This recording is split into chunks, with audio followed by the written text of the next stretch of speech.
just firstly thank all the Canadian fans, the media, those that have travelled far to follow us. It's been the first time in a long time we've been here. We like to have been here longer, that's for sure. But we've enjoyed the ride. I mean, I think our players have turned up here to compete. I think we've showed that we've been fearless across each of the three games, and in each of the three games I think we've had something to celebrate, from either the performance, the goals, or just our pride in, I think, how resilient and gritty this group is. You know, we're a young team, we're developing, we're here for the first time in a long time, and you know, it's been a hell of an experience. We open the floor for questions. Can we give for a minute?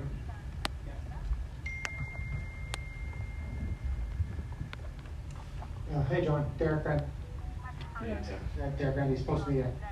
Thanks for the ride, it was fun. I want to ask you a little bit, I guess start with the tactics a little bit today, and what were you, what we were thinking as an approach. I know you guys got off on the wrong foot, but it looked like you did battle back, and but it was a little different than we had seen in the first two games. Yeah, I mean, I think that first goal, it rattled us. I mean, that was a tough, I think just a tough moment to take. So early, and you feel the intensity of the environment. They came out blood boiling. You really did feel their intensity, and I didn't even think tactically it was that relevant in that first sort of 10 minutes. It was just a moment of, you know, two teams that were going to have to really match each other in the intensity, their pace.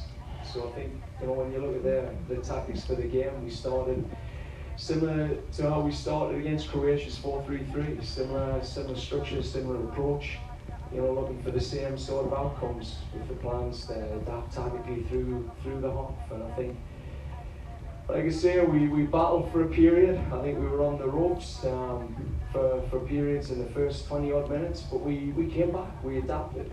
I think we showed that resilience to get through that tough moment, and we were bending, but we didn't break, we pushed through. And I think when we shifted to that 5-3-2 in the first half, it just gave us a bit more stability, and then at half time we were able to really lock that down and then make some of the adjustments. I mean, the plan this game was freshness in the first half, to bring players on with some experience and more quality in the second half, to finish strong, because we knew this game was going to be a game that was going to go right to the wire. We knew they were going to compete right to the end. It was a cup final for them and a cup final for us. So proud they managed that moment, Derek. It was a tough moment for us to really get cohesion and resettle the mind. But I think we got there and showed that resilience. Thanks, Ron. Question, we go there first, and then I'll come to you, sir. Bill Davidson, Canadian Press. Hi, John. Hey. There were some great moments in this ride at the beginning and at the end, and also the Davies goal. But overall, it still was 3 losses.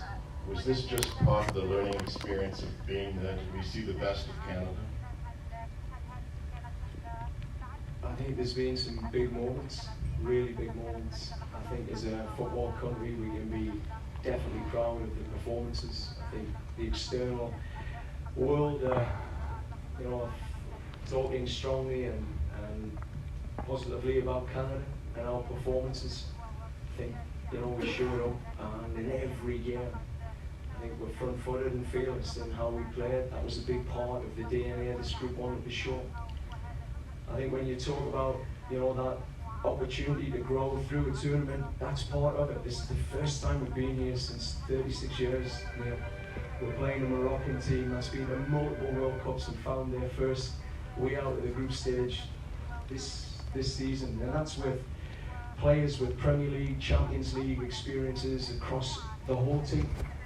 And you're playing Croatians and Belgians, and we're competing in ways that, you know, I think we've raised our bar finishing top in CONCACAF, and I thought that was a good standard to bring in. We always said the world level's the next level, and I don't think we were far off. 2 inches tonight, 2 inches from getting our first result. That's all it was against Belgium. A penalty kick, potentially. and against Croatia. You know, I think we battled all the way through, and some of the stats will tell you we weren't far off. And that's a team littered with Champions League winners and, you know, people with real world level experience. So I think for all of us, we've got to take a deep breath and enjoy what we've experienced here. We ask the hard questions because that's part of the growth as we move through to 2026. But again, celebrate what we achieved here. You know, this isn't Canada walking away with our heads down. We can keep our heads up here.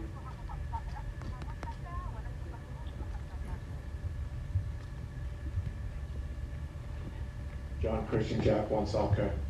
Coming into the game, there's a lot of talk about two of the world's finest fullbacks. Hakimi on the one side, Alphonso Davies on the other. Hakimi was marvellous, he got man of the match for a reason. But it wasn't on the same side of the pitch as Alphonso Davies. Can you talk to us why you started Ponzi on the right tonight? Yeah, a couple of things. I think Tejan Buchanan's work, he's, you know, wing back at Bruges. He's more of a two-way player, I think, in our colours.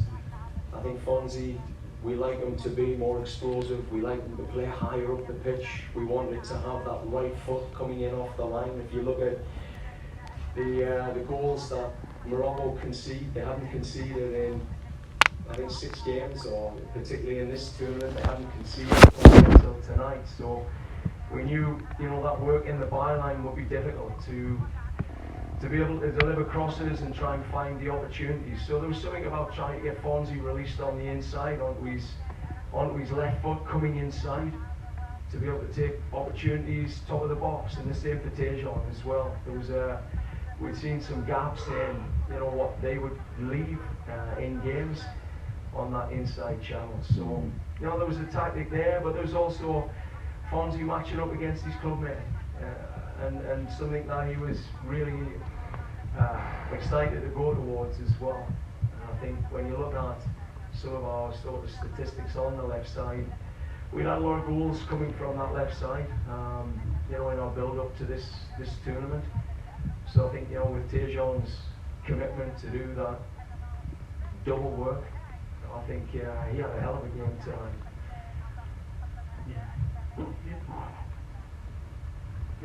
No.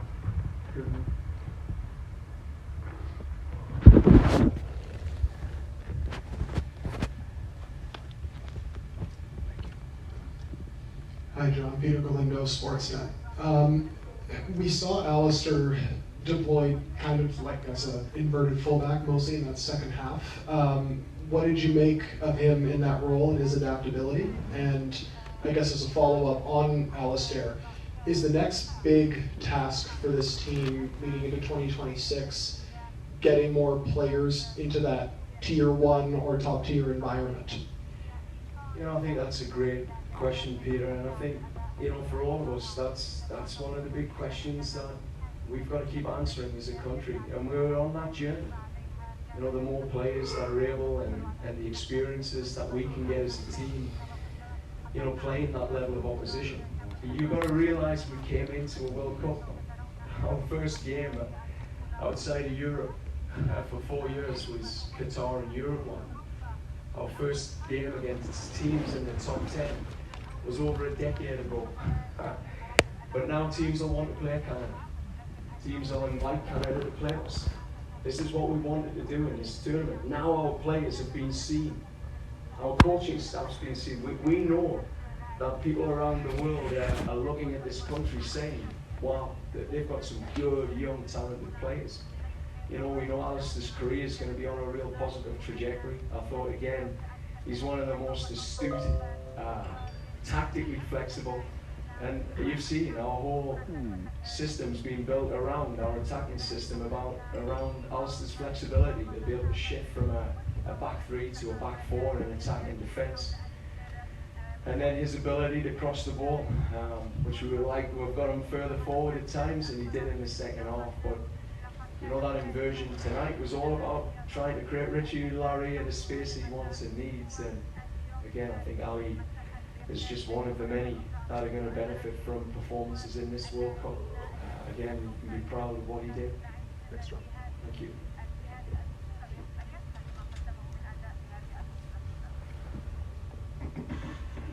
Joshua Cloak, The Athletic. John, it looked from our perspective like the game completely changed in the second half. So 2 questions. 1, why didn't you start with a 3-man midfield? 2, why didn't you start Jonathan David? Yeah, 2 things. I think with Johnny it was about freshness, mentally, emotionally, physically. And there'd been a lot of pressure on John coming through this tournament. His first 2 games, he gave everything. His physical numbers were through the roof, like through the roof. He was pushing big shifts in. And we had a great conversation about coming into the game and finishing strong when he was fresh and giving him that moment to try and score his goal.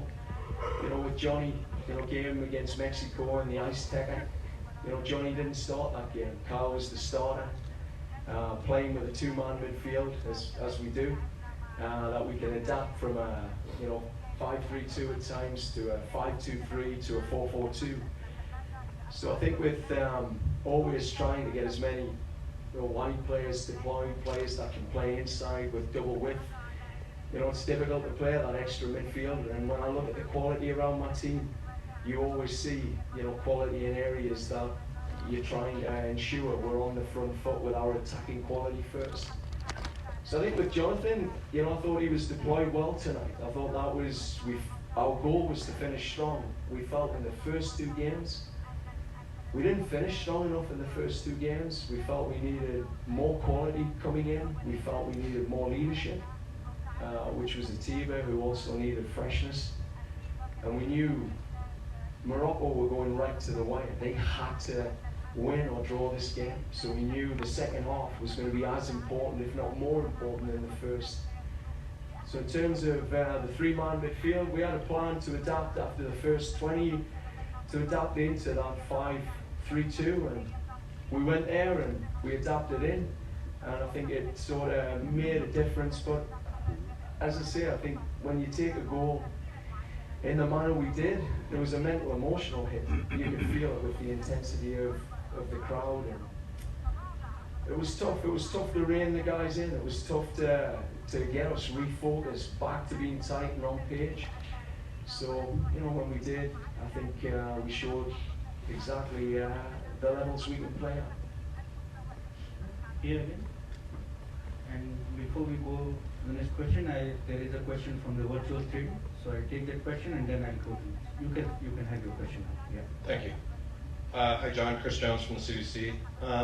At the end of the game, there seemed to be an extremely emotional moment between Atiba and Milan. Milan was on the ground, and then Atiba picked him up, and they had a big hug. Do you know, is tonight either of their last games for this team? Do you know?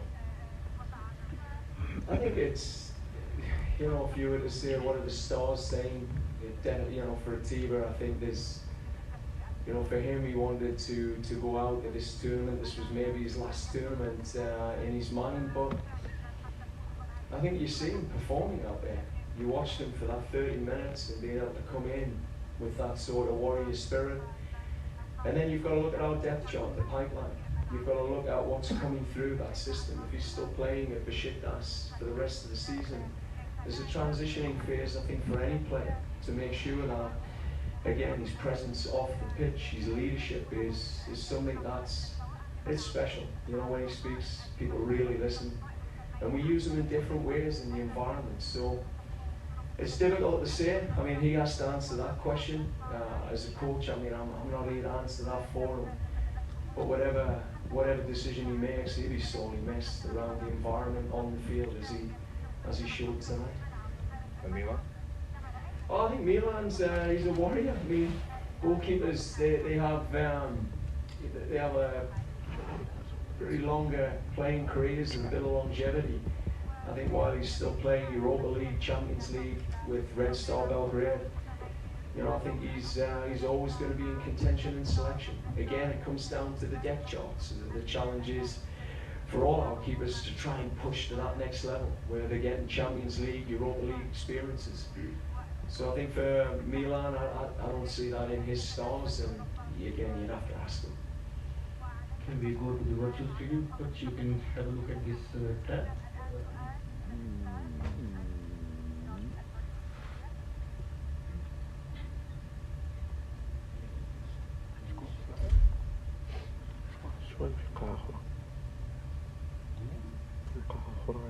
Yes, you can have the question. أود أن أعرف رأيك في المنتخب المغربي، هل تعتبر وصوله تصدره لمجموعته على حساب؟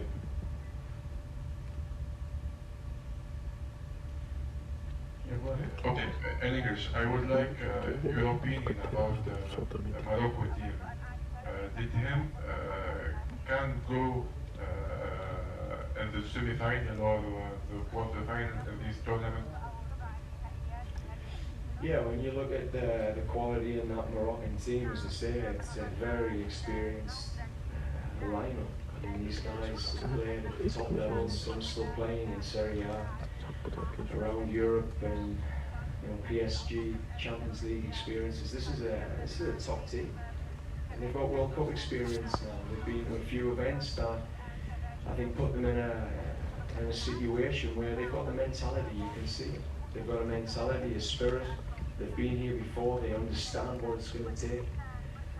And I think they showed their resilience and grit tonight. They showed their acumen to see a game out. And I think the Moroccan people can be really proud of their team. I mean, they've just finished top of the group ahead of Croatia and Belgium. I mean, that's a pretty amazing achievement given how far they've come in the last few years. Can we take the last two questions? One up there and one here. Hi John, Oscar Paul from The Sun in England. What are your plans now in terms of celebrating the achievement and unwinding a bottle of Newcastle Brown, perhaps? Oh man, you know what? I'm gonna go and hug my kids. It's been a long journey. It's been a long one. A lot of craziness on this journey. So, the World Cup, the pre-World Cup, the last few years, the pandemic, working with this group. Working in this country is a hell of a ride sometimes. So I'm going to go back, I'm going to hug my kids, give my daughter the love she's missed. Maybe find a camel with them and go and ride in the desert for a couple of days and get my head straight. This has been an emotional time. Real highs and some real lows, and looking forward to seeing my kids. I'll leave the alcohol alone. I don't need that. Okay, last question. Ahmed Talal from 7 TV Moroccan Media. My question is about Ashraf Hakimi, who was the man of the match. Your opinion about this player of PSG? Thank you. Yeah, I mean, he's gifted. Yeah. Class player. I mean, he's gone 3 games back to back there for his country. I know he's been struggling with an injury as well. So just a warrior. I mean, that's what you love to see. You see those top level players, and they can grind out results. They've got they're just humble players. I mean, he showed his quality on the field, and then he showed his grit and his determination to do all the dirty work. I mean, it was. I got to see him right in front of us, and he's class, absolute class. I mean, your country can be very proud of that player, and I think he can take this team a little bit further. I'm hoping. Thank you, coach. Thank you so much. Thank you.